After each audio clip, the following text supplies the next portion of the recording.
Pandian store சீரியலில் எப்படின்னு நம்ம கோமதியோட குடும்பத்தை எப்படியாவது அசிங்கப்படுத்தி ஆகணும் அப்படின்னு சொல்லிட்டு வெற்றியில் வந்து ரொம்ப கங்கனை கட்டிக்கிட்டு இருக்காரு. அதே நேரம் இந்த பக்கம் குடும்பத்தோடு எல்லாருமே வளைச்சி ஃபோட்டோ எடுத்துகிட்டு இருக்காங்க. இதெல்லாம் கவனிச்ச கோமதி வந்து கண் கலங்கிக்கிட்டு பாண்டியனுக்கிட்ட நானும் அம்மா கூட ஃபோட்டோ எடுக்கணும்னு ஆசைப்பட்றேன், ஆனால் அண்ணனெல்லாம் அது விடணுமே. வெற்றிவேல் அண்ணவர் செம்ம கோவத்தில் இருக்காங்க. எல்லாரும் அசிங்கப்படுத்திடக்கூடாதுன்னு சொல்லிட்டு தயங்கிட்டு நின்றுட்டு இருக்காங்க. இது கவனிச்சு பாண்டியன் வந்து நீ இப்போ யார் என்ன பண்ண நான் பார்த்துக்கிறேன்னு அப்படி சொல்கிறாங்க. அதே நேரம் கதிர் வந்து அம்மா நீ இப்போ அம்மா ஃபோட்டோ எடுமா, அவங்க அம்மா தானே, உனக்கும் தான் உரிமை இருக்குது, நீ போய் ஃபோட்டோ எடு அப்படி சொல்லி அனுப்பிடுறாங்க. இதை பார்த்த உடனே பாண்டியன் வந்து நீ கொஞ்சம் அமைதியாக பிரச்சனை வர மாதிரி பேசாத, கரெக்டான நேரம் வரட்டும் நானே கோமதி அனுப்பி ஃபோட்டோ எடுக்க வைப்பேன். அது மட்டும் இல்லாமல் நம்ம அதுக்கு தானே இங்கே வந்திருக்கு, எந்த ஒரு பிரச்சனை நடக்கக்கூடாது, எல்லாம் நல்லபடியாக ஃபங்க்ஷன் நடந்து முடிக்கணும், அது வரைக்கும் கொஞ்சம் பொறுமையாக இருங்க அப்படி சொல்லிட்டு நம்ம பாண்டியன் சத்தம் போடுறாங்க. அது நேரத்தை பக்கம் பழனிவேலை வந்து நம்ம வெற்றிவேல் சக்திவேல் ஃபோட்டோ எடுக்க வா சொல்லி கூப்பிட்றாங்க. பழனிவேல் வந்து நம்ம பாண்டியனோட குடும்பத்தில் நம்ம சைடில் வந்திருக்கோம், அது மட்டும் இல்லாமல் நம்மளாம் போகக்கூடாது, மொத்தமாக போனால் தான் மரியாதையாக இருக்கும் அப்படி சொல்லிட்டு தயங்கி நிற்கிறாங்க. இதை கவனித்த சுகுனி வந்து ரொம்ப கோவத்தில் என்னங்க இதை ஃபோட்டோ எடுக்க வாங்கன்னு சொல்லி கூப்பிட்றோம், நம்ம தான் எங்கள் குடும்பத்தில் இருக்கவங்க தானே, எதுக்காக நம்ம இவங்க கூட தங்கி இங்கே நின்றுட்டு இருக்கணும், வாங்க நம்ம அங்கே போய் நிற்போம் அப்படி சொல்லிட்டு ரொம்ப பழனிவேல்கிட்ட சொல்கிறாங்க சுகுனி. இது கேட்டு பழனி வந்து ரொம்ப கோவத்தில் நாளாக வரமாட்டேன், நான் மாமா அக்கா வந்தால் தான் நான் வருவேன் அப்படி சொல்லிட்டு சுகன்யா மட்டும் அனுப்பி வைக்காங்க. சுகன்யா செம்ம கோவத்தில் இல்லை எனக்கு திருந்தப்புறம் எங்களுக்கே தெரியல அப்படி சொல்லிட்டு ரொம்ப கோவமாக போகிறாங்க.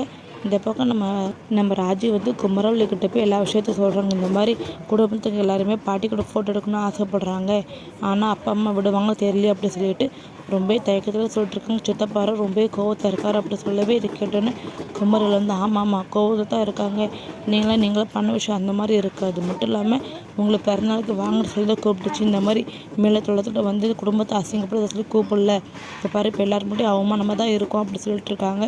இதை கேட்டோன்னா ராஜ் வந்து என்ன பேசிகிட்டு இருக்கு அப்படி சொல்லி கேட்குறாங்க.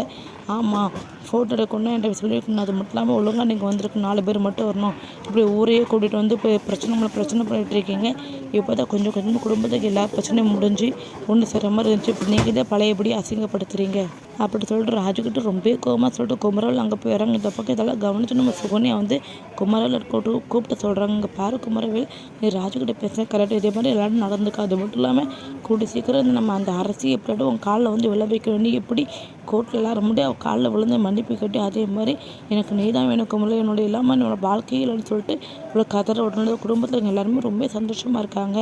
ஆனால் நம்ம குடும்பத்தில் அப்புறம் எல்லாருமே எவ்வளோ டென்ஷனாக அதை மட்டும் எவ்வளோ அவமானத்தை சந்திச்சுட்டு இருக்கோம், இதெல்லாம் அவங்க திருப்பி கொடுக்கணும் அப்படின்னு சொல்லிட்டு பழையபடி நம்ம குமரவேல் மனசை மாற்ற பார்க்குறாங்க. இதை பார்த்து குமரவேல் வந்து ரொம்ப கோவத்தில் நீங்கள் அப்படி தப்பாக பேசாதீங்க அப்படி சொல்கிறாங்க. ஆனால் நம்ம சுகன்யா வந்து கொஞ்சம் கூட கேட்குற மாதிரி தெரியல அப்படி சொல்லிட்டு சுற்றி பார்த்துட்டு நம்ம சுகன்யா பலார்னு ஒரு அறை விட்டுறாங்க. அறை விட்டுட்டு கடைசி எனக்கு வார்னிங் கொடுக்குற, அது மட்டும் இல்லாமல் அங்கே இருந்துக்கிட்டு இந்த வீட்டில் பிரச்சனை ஏற்படுதுன்னு சும்மா இருக்க மாட்டேன், நான் அரசியல் மனசார காதலிச்சிருந்தேன், அதனால தான் அவள் காலில் வந்து மன்னிப்பு கேட்டேன், மனசார தப்புன்னு உணர்ந்துட்டேன், இதுக்கப்புறம் இந்த மாதிரி சிண்டு முடிச்சு வர்றவெல்லாம் இங்கே வச்சுக்காது, இதுக்கப்புறம் தேவையில்லாமல் அந்த பக்கம் இங்கே இந்த பக்கத்தில் இருந்து அங்கே சொல்லி பிரச்சனை ஏற்படுதுன்னு பார்த்துட்டு சும்மா இருக்க மாட்டேன் அப்படி சொல்லிட்டு ரொம்ப கோவமாக சொல்லிட்டு குமரவேல் போயிடுறாங்க.